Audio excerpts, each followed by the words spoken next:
Oi, gente, tudo bem? Eu vou falar para vocês sobre esse livro, Frankenstein, da autora Mary Shelley. Esse livro começa com um grande navio parado lá próximo ao Polo Norte, onde um capitão, junto com a sua tripulação, eles avistam um pedaço de gelo que está vindo em direção ao navio. E dentro desse pedaço de gelo tem um trenó. Tem um trenó com um rapaz que está meio desacordado, delirando, falando um monte de coisas. E ele leva esse rapaz para dentro do navio. E esse homem começa a falar para ele que precisa muito contar a história dele para o capitão, porque ele não conseguiria ter paz se ele não contasse. E que a história da vida dele é o exemplo daquilo do que as pessoas não devem fazer. E o capitão fala que pode ouvi-lo sim, porque eles estão parados ali, tá esperando que as condições climáticas melhorem para dar prosseguimento à viagem. E esse homem começa a falar para ele que ele foi uma criança criada com muito amor e felicidade em Genebra, que o nome dele é Victor Frankenstein e que ele teve todo o amor e carinho dos pais dele. E ele foi criado junto com uma moça que viria a ser a noiva dele, a mulher com quem ele iria se casar, que ele se apaixonou. E ele fala que ele era muito curioso pela ciência. Ele tinha muita curiosidade de saber o que ele podia fazer com algumas questões, como, por exemplo, a eletricidade. Um dia, quando ele era adolescente, ele viu um raio bater em uma árvore e isso deixou ele muito instigado, muito curioso. Ele pensava assim: qual é o princípio da vida? Por que eu não posso dar vida a seres inanimados? Por que eu não posso trazer de volta para mim pessoas que eu amo? E ele começou a pensar muito isso depois que a mãe dele faleceu. A mãe dele faleceu quando ele estava ainda na pré-adolescência. E tem um determinado momento, quando ele completa 17 anos, ele vai estudar na Universidade de Ingolstadt, na Alemanha. Ele deixa a Elizabeth, que é a noiva dele, lá em Genebra, na casa da família, junto com o pai dele e com o irmãozinho que ele tinha, o William, mais novo do que ele, por volta dos 4 anos de idade. E ele vai para a Alemanha com uma vontade muito grande de descobrir a pedra filosofal. O livro fala que ele vai em busca da pedra filosofal, do elixir da vida. Tem uma parte aqui que ele fala para o capitão o seguinte: confesso que nem as línguas, nem os códigos dos governos, nem a política dos vários estados exerciam qualquer atração sobre mim. O que eu desejava aprender eram os segredos do céu e da terra.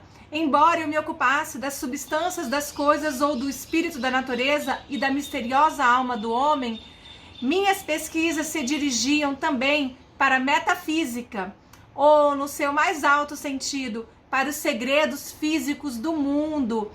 Então tem um momento que ele fala também assim: feliz é o homem que acredita que o mundo inteiro é a sua própria aldeia.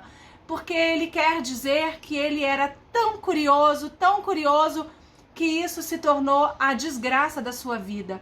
Quando ele chega na universidade, o Victor Frankenstein, ele logo se apaixona por tudo, pelos professores, pelas aulas. Ele começa a entender sobre a composição do sangue, sobre segredos da eletricidade, coisas que ele queria desvendar. Ele fica muito obstinado. Ele passa a nem escrever mais cartas para a família. As cartas que a Elizabeth mandava para ele sequer respondia. Ele estava obcecado em descobrir alguma coisa que pudesse trazer de volta a vida humana.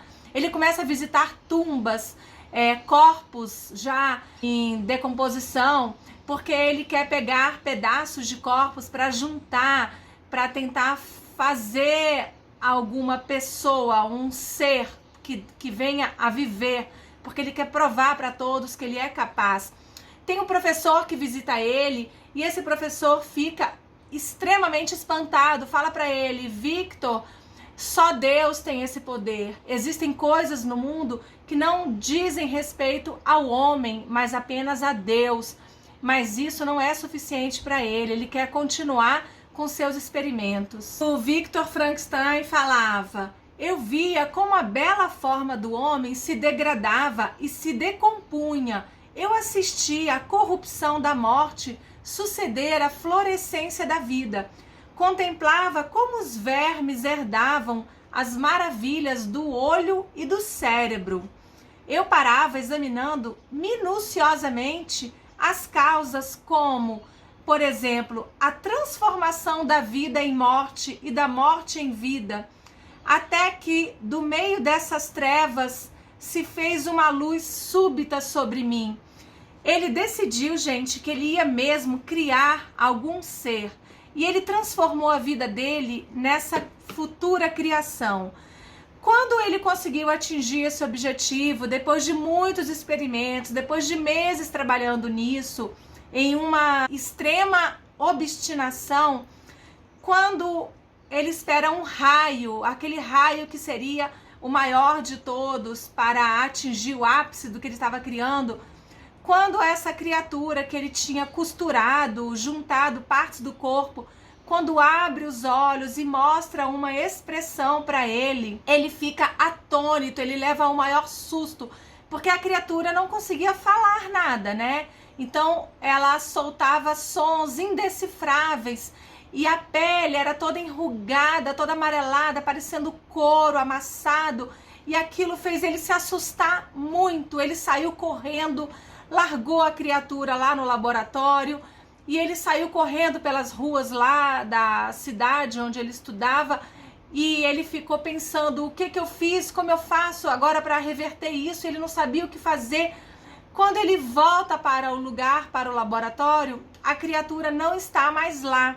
Ele entra em desespero, ele passa um tempo da vida dele tendo muita febre, fica de cama, ele fica sonhando, tendo pesadelos com o ser que ele criou e com a mãe dele também saindo das tumbas, e ele fica assim extremamente consternado. O pai dele escreve uma carta pedindo para que ele voltasse urgente para Genebra, e ele resolve retomar a vida dele e tentar esquecer isso que aconteceu, que estava causando tanto mal a ele. Ele acha que ficou livre da criatura, né? Porque a criatura tinha sumido, então ele vai embora. E aí, gente, é importante eu falar agora um pouco da voz da criatura, do discurso da criatura. O que aconteceu com ele? Sobre a criatura, quando ele saiu lá do laboratório, ele não tinha nem o que vestir, né? Ele estava no meio daquela lama toda do experimento. Ele pegou uma capa preta que estava lá no laboratório.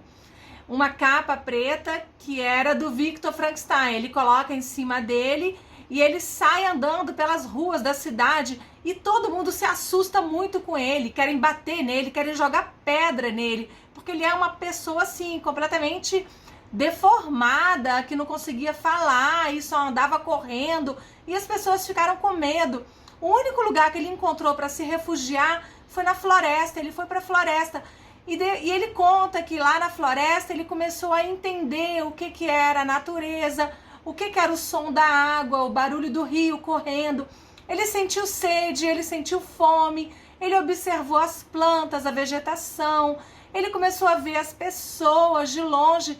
Ele viu o reflexo dele no rio e ele não entendia por que ele era tão diferente, por que ele era tão feio e por que as pessoas não queriam ficar ao lado dele. Ele tinha família, ele tinha história, ele tinha irmãos, ele era sozinho no mundo, ele tinha passado, ele estava fazendo o que ali? Ele nasceu daquele jeito, já grande? Quem ele era? Ele chega numa aldeia, numa pequena aldeia, e as pessoas correm, não querem ficar do lado dele. Ele consegue se esconder dentro de um chiqueiro, e nesse chiqueiro ele começa a observar uma família que estava numa casinha ali do lado, que tinha um velhinho que era cego, um casal de jovens e duas crianças, o Félix e a Ágata. E ele começa a observar essa família pela fresta, pelo buraquinho lá do chiqueiro, e ele começa a ver, a entender os sentimentos. E aí a criatura lá escondida, por coincidência, o Félix ensinava uma amiguinha a ler e a escrever, e esse ser lá escondido, ele começa também a observar tudo, e ele começa a aprender a ler e a escrever. Ele era muito inteligente, ele pegava tudo muito rápido, Então ele aprende sobre as guerras, ele aprende sobre o cristianismo, ele aprende sobre os reis, ele aprende tudo sobre alimentação, sobre o queijo, sobre o leite, sobre fazer comida, sobre fazer fogo. E ele entende que essa família precisava muito cortar lenhas e era muito difícil para o pai, para o filhinho. E ele faz o quê? De madrugada, quando a família está dormindo, ele corta lenhas, ele coloca na porta da casa. A família fica muito feliz, fica sem entender como é que aquela lenha apareceu ali. Começa a agradecer ao anjo da floresta. E ele fica assim, ele começa a entender o significado do amor, da amizade.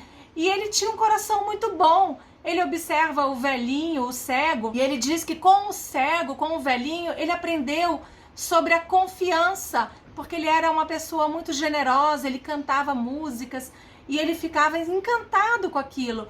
Com a dona da casa, ele aprende sobre o amor, sobre a ternura, sobre ser agradável, sobre saber se comunicar. Com o dono da casa, né, com o pai das crianças, ele aprendeu muito sobre a segurança, sobre o cuidado, e ele disse que sentia um certo orgulho disso tudo.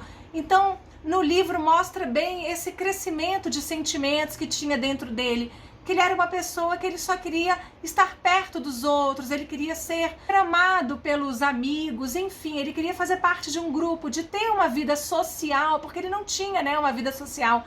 Ele estava condenado a viver sozinho. E aí, nesse meio tempo, ele decide a hora de se apresentar para a família. Ele começa a conversar com o velhinho em um momento que a família sai de casa.